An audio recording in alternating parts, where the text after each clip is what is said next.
নমস্কার বন্ধুরা, আজকে আমাদের লাঞ্চের মেন ডিশে রয়েছে ভোগ খিচুড়ি। হ্যাঁ বন্ধুরা, আপনারা সবাই জানেন চৈত্র মাস পড়ে গেছে আর সারা মাস আমাদের নিরামিষ। তো দেখতে থাকুন প্রথম থেকে শেষ পর্যন্ত। ভোগ খিচুড়ি রান্না করার জন্য আমি 1 কাপ কামিনী আতপ চাল এবং 1 কাপ মুগের ডাল নিয়ে ভালো করে জল দিয়ে ওয়াশ করে নিলাম। এরপর বিভিন্ন রকমের সবজি এবং সয়াবিন সমস্ত কিছু সেগুলোও কেটে নিয়ে আমি ধুয়ে নিলাম। তারপর গ্যাস জেলে গ্যাসে কড়া চাপিয়ে কড়া গরম হয়ে যেতেই ওতে দেশি কাউ ঘি দিয়ে একটু খুন্তি করে নেড়ে নিলাম। তারপর শুকনো লঙ্কা এবং তেজপাতা ফোড়ন দিয়ে ধুয়ে রাখা চাল, ডাল এবং সমস্ত সবজি দিয়ে একসঙ্গে নাড়াচাড়া করে ভাজতে লাগলাম। গ্যাসের ফ্লেমটা একটু মিডিয়াম ফ্লেমে রাখবো। তারপরে আমি ফ্রেশ কারি পাতা, কাঁচা লঙ্কা, হলুদ গুঁড়ো, লঙ্কা গুঁড়ো, আদা, জিরে, ধনের পেস্ট দিয়ে আবার টোটালি জিনিসটাকে কষতে আরম্ভ করলাম।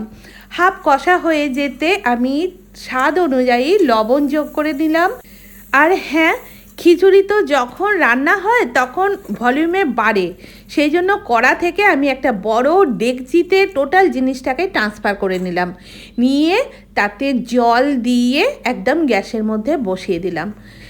খিচুড়ি রান্নার ক্ষেত্রে যখন চাল, ডাল, সবজি কষা হয় তখন খুন্তি ইউজ করতে হয়। আর হ্যাঁ, আমি সেইটাই করেছি। খিচুড়ি টকবক করে ফুটছে, এই সময় আমি অনেক ড্রাই ফ্রুটস ওর মধ্যে অ্যাড করে দিলাম। আর একটা কথা, যে কথাটা বলছিলাম, খিচুড়ি যখন টকবক করে ফোটে তখন আর খুন্তি ইউজ করলে চলে না, তখন ডাবু বা হাতা দিয়ে রান্নাটা করতে হয়। হ্যাঁ বন্ধুরা, আর একটা কথা বলে রাখি, খিচুড়ি যখন ফুল স্পিডে রান্না হচ্ছে সেই সময় কিন্তু আপনি যদি রান্নাটা হচ্ছে হোক, আমি তখন অন্য কাজ করি, এইভাবে সরে যান, তাহলে খিচুড়ি যে পাত্রে রান্না হচ্ছে তার তলায় ধরে যাবে। সেই জন্য খিচুড়ি রান্নার সময় রাঁধুনিকে সব সময় হাতায় করে খিচুড়িটা নাড়তে হয়। ব্যাস, আমার রান্না কমপ্লিট হয়ে গেছে আর ডাইনিং টেবিলে খিচুড়ি চলে এসেছে। আমি আমার প্লেট সাজিয়ে নিচ্ছি। হ্যাঁ বন্ধুরা, একটা কথা জানিয়ে রাখি, সারা চৈত্র মাস আমার ব্রত চলে, সেই অনুযায়ী আমার ফুড চার্ট কিন্তু পাল্টে যায়।